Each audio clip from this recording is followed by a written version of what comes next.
Hey folks, how's it going? We're here for part 2 of our book review for The E-Myth by Michael Gerber. And here we've got a picture of the cover, so you kind of know what to look for. If you see it in the bookstore, you can pick it up and give it a look. Again, we highly recommend the book. It's not a long read, and there's some great information in there. This is Steve Lundgren, and Nate Streeter's here. How you doing, Nate? I'm all right. Hello. Good. We're here from StreetSmart, of course, and let's get right into it. All right. Well, I think we're going to talk about two things today. Really, this is kind of more the second part of the book, right? Like, Yeah. Okay, I figured out what kind of person I am. I'm, what stage of business I may be in, infant or, maturing. Yeah. Adolescence. I can't remember adolescence and maturity. Yeah, right. And then now it's like, okay, well, what do I actually do? Okay, now what? Now that I know who I am and I'm moving forward, kind of. So this sort of assumes that you're in the entrepreneurial or at least the managerial sort of growth phase, and kind of where you go from there. Right. I'm guessing. Yeah, if you're content to keep your business the way it is, and you love how many hours you work a week, and you're perfectly content with the number of vacations and with all the roles in your business and how everything happens. In fact, I'll just tell you, don't read this book. If I were you, what I would do is just go on a couple extra vacations this year and just celebrate where you're at with your business. There you go. Or if you've been in a situation where you're sort of frustrated or have questions about maybe why a business didn't go forward and grow, Yes. I think this is a great book to answer some of those questions. I know it did for me. Yes. It was just sort of like, aha! I mean, he just put his finger right on it. It's just Yeah. like, wow, what a great explanation Right. of kind of what happened. And I think for a lot of you, you have businesses that are stuck in that $200,000 to $600,000 sales range. Yeah. And this book is really written for you. Maybe you've hired a few people, maybe not.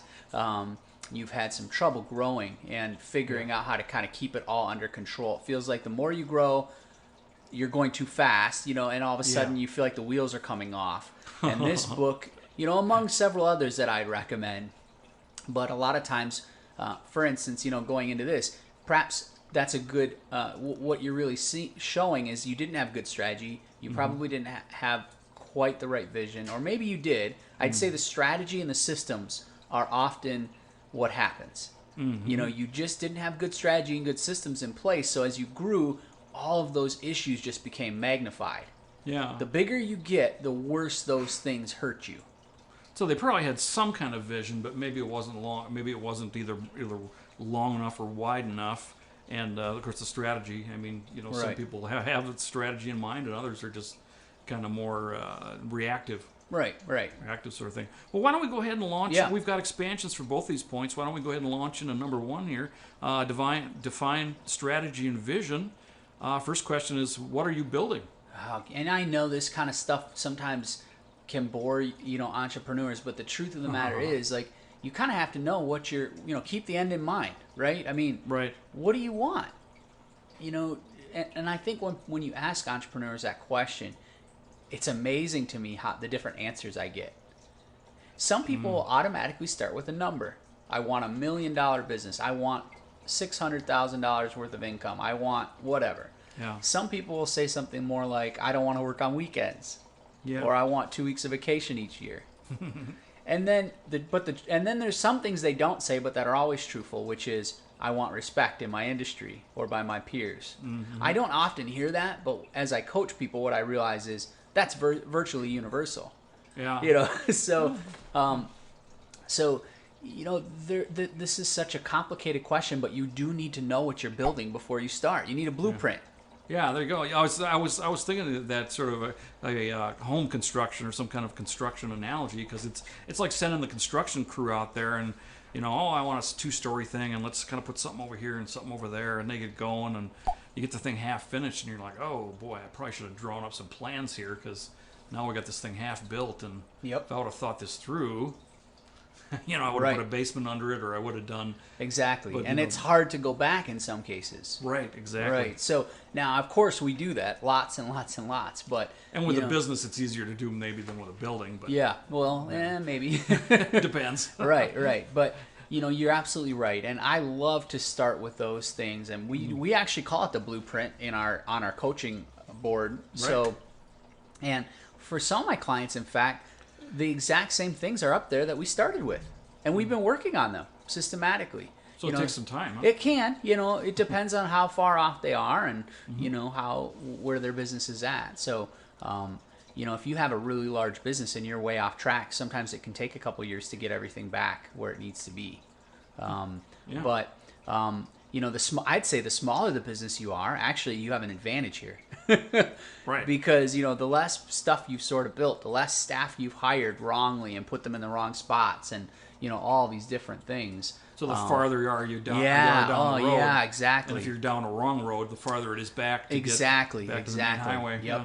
And so, going into that second one, who will fill each role? I mean, if you have a much larger business with 20 people on your staff and you have half of them that really aren't in the right spots or you shouldn't have hired in the first place man, that's a lot harder. And so when you talk about who will fill each role and defining strategy and vision, see, part of that is understanding what that role really should bring to the table and what kind of leadership it requires and what kind of skill set it requires. Yep. It's not just, Pam's worked for me for 4 years, it's time for her to move up. Well, no, not necessarily. Pam might be terrible for that job. Right. But without the correct strategy and the correct vision for each of those roles and defining that structure, you often will make those mistakes. Right. Or, gosh, we're growing like gangbusters. Hey, maybe, Leah can do this. We'll push her into it. Well, gosh, those are the kind of decisions that often people regret. So is part of this sort of creating sort of a master plan organizational chart? Yep. I like that. If you're really geeky like that, I love to do that, right away with you. But some of the entrepreneurs don't have really patience for that. So that might be something we work on really over a few months. Yeah. But yeah, I mean, gosh, I love that. And, that's exactly how bigger businesses like IBM and stuff, I love actually what eMyth does with this too. It says, okay, well, draw your organizational chart the way you see it in the future. Yeah, there you go. Perhaps your name is under virtually everything at the beginning. You're in charge of marketing. Yeah. You're in charge of sales. Yeah. You're in charge of bookkeeping. You're in charge of, and it goes on and on, production and, Lots of hats. Right. But then as you grow, what eMyth really talks about is you find people who are better than you are, hopefully at certain things, or at least as good as you are, if you can. Right. And or things you hate to do. So, because those are often things you're not doing well either. Yeah. Yeah, those are both two good reasons. Find somebody that can do it better or as well, so you don't have to do it. It frees you up. Or somebody that can do it better. That's, yeah.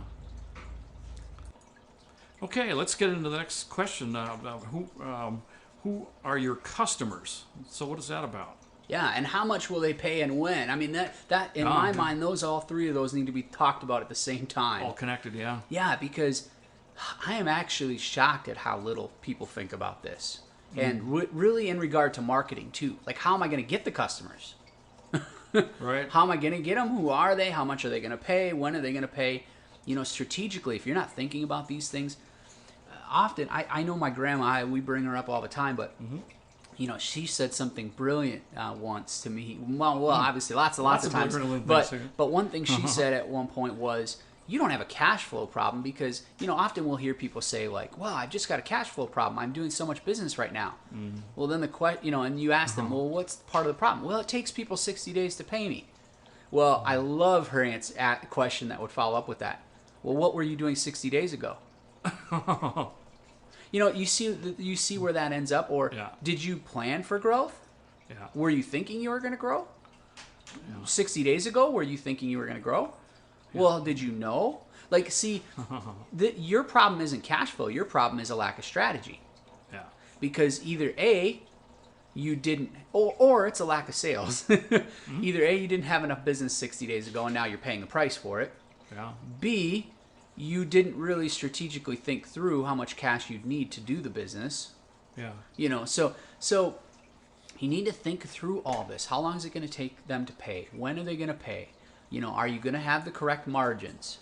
Make sure you're making money on everything you sell. Yeah, how does this whole thing work? Yeah, I work with a lot of clients on that because, often we start looking at products and we realize that half the products they're not making any money on at all. Right. And just because they really weren't thinking strategically about them, you can't always let the market guide you. I'm a lot more willing to move a little bit, like if a business is in their first year, because they need to sort of get in, and sometimes pricing can make a difference to help them. Right. Particularly, actually though, it's more psychology than anything. What the reason I do that is only because I think their egos are fragile and their selling is often not as good. And it doesn't matter whether it's retail, doesn't matter any. Their home service, retail, personal service, doesn't make any difference. It actually has more to do with them than it has to do with, because perception's reality, right? Yeah. And if price is based on perception and value. Has absolutely nothing to do with, a lot of those things. Like, I guess what I'm saying is, when you're a brand new business, you don't have to be, cheap. You could be the most expensive if you can back it up. Right, if you're specializing or Right, something. right.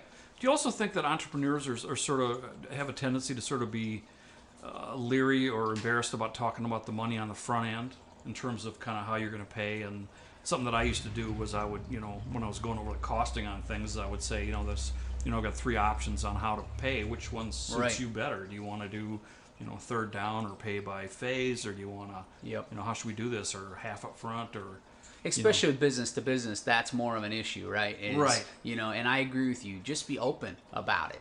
Talk about it at the beginning. Yeah, and be confident. I think one thing I've learned in my business to business dealings over the last, 10, 15 years is that usually the people who aren't willing to at least put something down at the beginning or pay all at the beginning are the ones I have the most problems with down the road to pay. Right. So to me, that's usually a red flag if they're...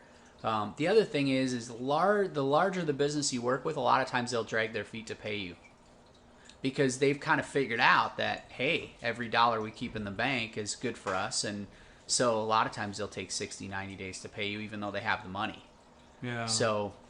And then there's the really big companies, and they just have kind of a system. And once you figure out how the system works, right. Once you get your first check, then it's just like they tell you the crank on the machine. We do every month on the 20th we pay X, and every month on the and they have their payables department basically. That you're right, it's just a crank that just runs. Right. So then you know what to expect. Right. And but you need to plan for that. Exactly. If it's going to cost you, if you have a 50% margin on a $20,000 order and you need $10,000 to start, to do it, but you're not going to get paid for 8 weeks, you have to think through all of those things strategically. Right. And, and I think, one of the things about who are your customers, you don't want to depend too much on just a few people. Right. So it's, that's another thing you and I have talked about too, is that, so there's so much strategy that goes into these couple questions. Right. And it's just so important that you think through all of this and, as far as who they are and, how I'm going to get them and how they're going to pay me and when they're going to pay me. You just need to think strategically through all of that. Yeah. And then you can prepare for it. Exactly. And be more proactive instead of reactive. And that's really the key as far as I'm concerned. Yeah. Okay, let's get into our point number 2 here. All right. About systems. Yep. Systems are key to ensure your business is built correctly, run consistently, and something you're proud of. Oh, man. Yeah. Well, and so many of you have, 1 week you're so proud of what you've done, and the next week you're embarrassed by it. And usually that's because your systems aren't very good. Or you think as soon as you leave the job site or as soon as you're not involved in the project or whatever, all of a sudden things start going off track. Right. Well, that again is another indication you don't have good systems in place. Yeah, exactly. People want to be, all the people that work for you, they want to do a good job. Most of them do. That's been my experience. And most of them will work hard to do that. But given the, without clearly defined goals, clearly defined, outcomes or, structures in order to get to where they need to go, right, they won't. Yeah. And it's not because they're necessarily slackers. It's just because they just don't really necessarily know what the expectations are. Right. So it looks like there's really 2 aspects of the systems: is the building aspect of it and the running aspect of it.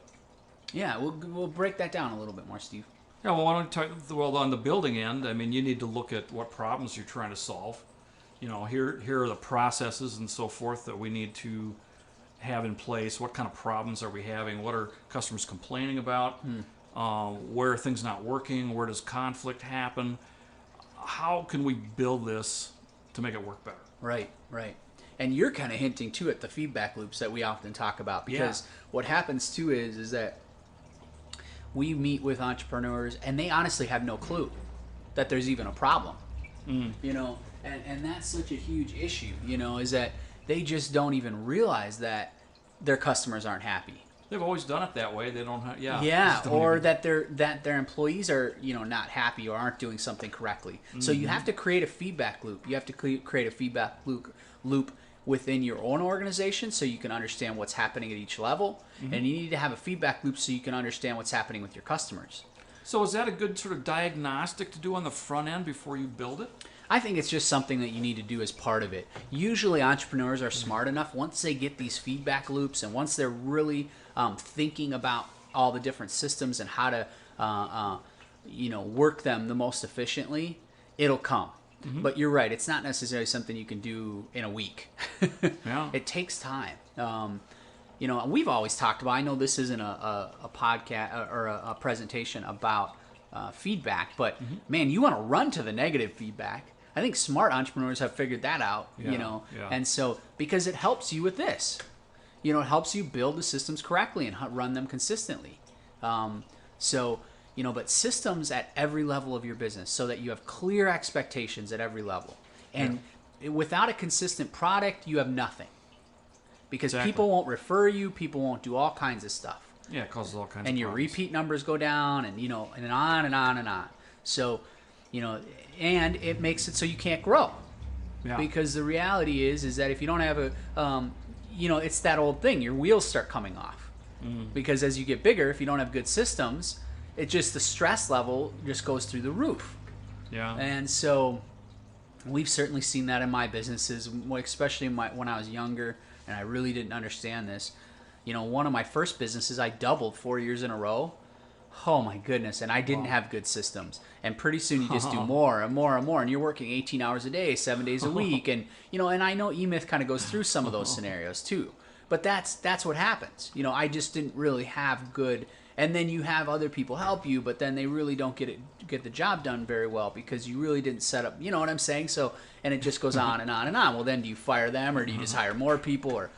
Well, it's crazy. You can't steer a runaway train. Right, exactly. You have to figure out, you know, you have to create good systems. Yep. And I think the problem for a lot of entrepreneurs is that it takes more energy to create the system than just to do it yourself. Yeah. But long term, it's huge. So if you can do it, oh man, I mean, that's really the way to grow a much larger business, and one where you can take vacations and you can, you know, if you didn't come in that day or something, it wouldn't be a disaster. And it works, you know. We'll talk about it more next in the next presentation, but you're working on it, not in it. Yeah, exactly. So it seems like there's an aspect of sort of building this thing and then sort of maintaining it in terms of running it. And in the building part of it, I suppose it's necessary to be, you know, tweaking that as you go, or how do you analyze? And maybe I'm trying to figure out, is that more part of the building part of it or more part of the running part of it? I think both. You know, I think the running has a lot to do with metrics, I think, too. And you know, I think we'll talk more about that in the next presentation as well, you know, but you got to have just clear expectations at every level. And that's interesting. So the metrics can feed into the way you run your systems? Absolutely. Oh, yeah, because, see, then you're so much more proactive instead of reactive. And, you know, that should have to do with every part of your thing, whether it's customer service, whether it's sales, whether it's marketing, you know, all these different systems, production, you know, they all run into this. And if you're not tracking them with metrics, you can guarantee you're not doing consistently. So really on the front end, it sounds like you sort of need to track your systems and your metrics to make sure you're measuring the right stuff and developing systems that are dealing with those things. Exactly. Yeah. Yep. So you're right, Steve. It's really complicated in a lot of ways, and that's why a lot of entrepreneurs race past it, because we're all ADHD and we all don't have patience for this kind of stuff. And you know, this is partly why, you know, business owners that are able to sit back and look at this kind of stuff have so much more success. Right. Because most of us just run right past it. Yeah, and if you're busy running it every day instead of or working in it instead of working on it, then you're not going to have time for that. Right. Exactly. Well, let's move into this. Okay. The question is, what's next? End of the presentation here. We'll have one more coming, but how can you help us? Leave a Google review or comment below. Share this video with somebody. if you were watching this and somebody came to mind, why not share it with them if you think it would be helpful to them? If you want to suggest a video topic, boy, we'd love to hear from you. And maybe I'll let Nate. Yeah, and I think I'll put out the same offer that I put out in the first one. If you want to read this book and haven't yet, contact me, Nate at paperboyprinting.com. You can hit me on Facebook or Twitter or all the other LinkedIn, whatever. But if you want this book and you don't have it, I will be happy to send it to you. So send me an email or contact me, and I will send it to you. And if you prefer, however you prefer it, it doesn't make any difference. I can do the Kindle thing. I can do the Audible. We use all those tools here, so don't worry. I'm up on all of them. Or if you just like that paper version, I can send it to you in the mail too. Kind of old school now, huh? Exactly. So, and of course, if you need any help with any of this, we can help you. We'd love to help you. But if you haven't read the book, send me an email. I'll help you with that first. Great. Well, until next time, stay well.